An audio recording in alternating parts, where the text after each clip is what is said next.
Good morning વિદ્યાર્થી મિત્રો. હવે આપણે નવ ગુજરાતી મીડિયમ સાયન્સ ની અંદર છે કેમિસ્ટ્રીમાં આપણે ચેપ્ટર નંબર 1 ભણી રહ્યા છીએ. એમાં આપણી આસપાસના દ્રવ્યો એમાં આપણે કઈ રીતે પુસ્તક આગળ થિયરી ભણી ચૂક્યા. હવે આગળ જે આપણે આવે છે કે દ્રવ્યની અવસ્થાઓ. જે દ્રવ્યની અવસ્થાઓ છે શા માટે ઉદ્ભવે છે? તો દ્રવ્યની અવસ્થાઓ ઉદ્ભવવા માટેના બે કારણો છે. એક તો દ્રવ્યના કામની લાક્ષણિકતા છે અને આંતરરાષ્ટ્રીય આકર્ષણની અસર છે. તો દ્રવ્યના કામની લાક્ષણિકતા ખબર છે તમને કે દ્રવ્યના કામ વચ્ચે અવકાશ હોય છે.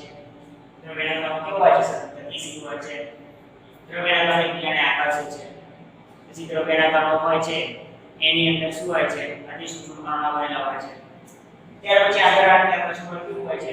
જેનું વધારે મજબૂત હોય આંતરરાષ્ટ્રીય આકર્ષણ સૌથી વધારે હોય તો અવસ્થા હશે ઓછું હોય તો પ્રવાહી અવસ્થા એને થોડું ઓછું હોય સૌથી ઓછું તો વાયુ અવસ્થા હશે. એ રીતે જે દ્રવ્યની અવસ્થા ઉદ્ભવે એનું કારણ છે દ્રવ્યની લાક્ષણિકતાઓ અને આંતરરાષ્ટ્રીય આકર્ષણ. તો એની અવસ્થાઓ કઈ છે? ઘન અવસ્થા, પ્રવાહી અવસ્થા અને વાયુ અવસ્થા. તો ઘન અવસ્થાની અંદર ઉદાહરણો કયા છે? કે તાંબુ, લોખંડ અને બરફ જે ઘન અવસ્થાની અંદર આવી શકે છે. શું છે? તાંબુ, લોખંડ અને બરફ.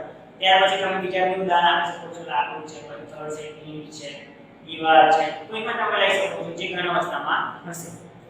ત્યાર પછી આપણે પ્રવાહી અવસ્થામાં જે પાણી ફોર્મ હોય છે, પાણી છે, પેટ્રોલ છે, ડીઝલ છે, કેરોસીન છે, તમે કોઈ પણ તેલ લઈ શકો છો. ત્યાર પછી તમે લીંબુનો જ્યુસ છે, રસ છે, તમે કોઈ પણ લઈ શકો છો. જે રસ પાણી સાથે મિક્સ થયેલું હોય એ શું છે? પ્રવાહી અવસ્થાની અંદર હશે. ત્યાર પછી વાયુ અવસ્થામાં કયા વસ્તુ? વાયુ અવસ્થામાં જે આવવાના છે એ છે હવા, નાઇટ્રોજન, ઓક્સિજન અને સલ્ફર અંદર વાયુ હોય છે. તો જે વાયુ અવસ્થા છે એની અંદર બધા જ વાયુ આવવાના છે. હવે અહીં આપણે ઘન, પ્રવાહી અને વાયુ અવસ્થા છે દરેકની આપણે લાક્ષણિકતા ભણીશું. એમાં જે લાક્ષણિકતા છે પહેલા આપણે જોઈશું ઘન પદાર્થની લાક્ષણિકતા તેના ગુણધર્મો જણાવો. જે તમારે 3 માર્ક્સમાં એક્ઝામમાં પૂછાય છે.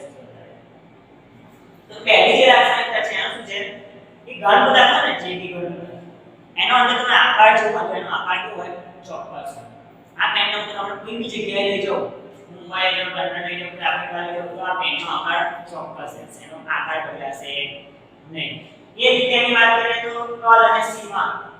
કદ અને સીમાનો મતલબ શું? એની જે લંબાઈ, પહોળાઈ અને ઊંચાઈ જે છે એ ચોક્કસ રહેવાની છે. કદ ચોક્કસ અને સીમા પર કેવી રહેવાની? ચોક્કસ. એટલે આકાર, કદ અને સીમા કેવી હોય છે એની ચોક્કસ. પાણી ઘન પદાર્થ.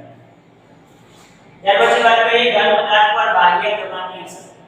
જો ઘન પદાર્થને જે દબાવવામાં આવે, દબાવો તો એ પદાર્થને દબાવી શકાતો નથી. એટલે ઘન પદાર્થ પર બાહ્ય દબાણની અસર થતી નથી.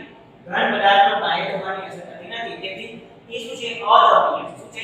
અદબનીય. દબાવી શકાતા નથી. એટલે શું છે? અદબનીય. ત્યાર પછી બીજી લાક્ષણિકતા શું છે? કે ઘન પદાર્થ તરલ હોતા નથી. ઘન પદાર્થ તરલ હોતા નથી મતલબ શું? એ વહી શકતા નથી. જ્યારે ઘન પદાર્થને કઈ જગ્યાએ મૂકવામાં આવે તે જગ્યાએથી બીજી જગ્યાએ વહી શકતા નથી, જઈ શકતા નથી. એમ તો બળ લગાવવામાં આવે તો જઈ શકે, પરંતુ આપોઆપ એ જગ્યાએથી બીજી જગ્યાએ જશે નહીં. એટલે ઘન પદાર્થ વહનશીલતાના ગુણધર્મો ધરાવતા નથી. તેથી એ તરલ નથી અને વહી શકતા પણ નથી. ત્યાર પછી આવે છે કે બાહ્ય બળ. જ્યારે ઘન પદાર્થ પર બાહ્ય બળ વધારે લગાવવામાં આવે તો બરડ પદાર્થ છે ને ઘન પદાર્થ એ ઉડી જશે. વધારે બળ લગાડે ઘન પદાર્થ ઉડી શકે. ઉડી જાય પણ એનો આકાર બદલાતા નથી. ઘન પદાર્થ પર બાહ્ય બળ લગાડવામાં આવે તેમ છતાં એનો આકાર બદલાતો નથી. એટલે શું છે? ઘન પદાર્થ દ્રઢ. શું છે? ઘન પદાર્થ દ્રઢ. ત્યાર પછી છેલ્લી લાક્ષણિકતા જોઈએ તો એ ચોથા નંબર ઘન પદાર્થના કણો વચ્ચે આંતરરાષ્ટ્રીય આકર્ષણ કેવું હોય છે? સૌથી વધુ. ઘન પદાર્થ હોય એ આ રીતે ગોઠવેલો છે. આ જે કણો ગોઠવેલા છે એ આની અંદર તમે જો જગ્યા છે મતલબ આની અંદર આંતરરાષ્ટ્રીય આકર્ષણ કેવું છે? સૌથી વધારે. કણો નજીક નજીક ગોઠવેલા છે.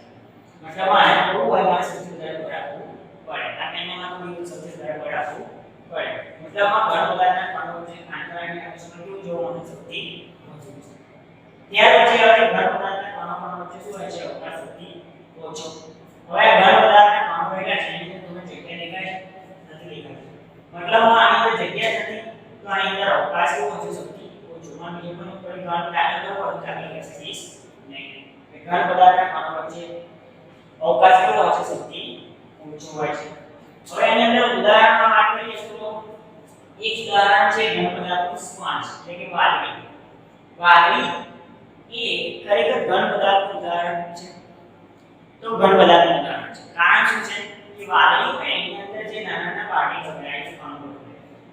જ્યારે ખુલ્લું પડ્યું હોય તો એની અંદર આ પાર્ટિકલની અંદર નાના નાના જે હોલ હોય કારણ એની અંદર શું હોય? હવા ભરાય એટલે ઘન અવસ્થામાં જ્યારે તમે દબાવો છો તો એનો આકાર બદલાય છે પરંતુ એ ઘન અવસ્થામાં રહે છે. જ્યારે તમે છોડો પાછી રીતે હવા ભરાય દબાવો હવા નીકળી જાય છોડો તો એ એની પોતાની અવસ્થામાં આવી જાય છે.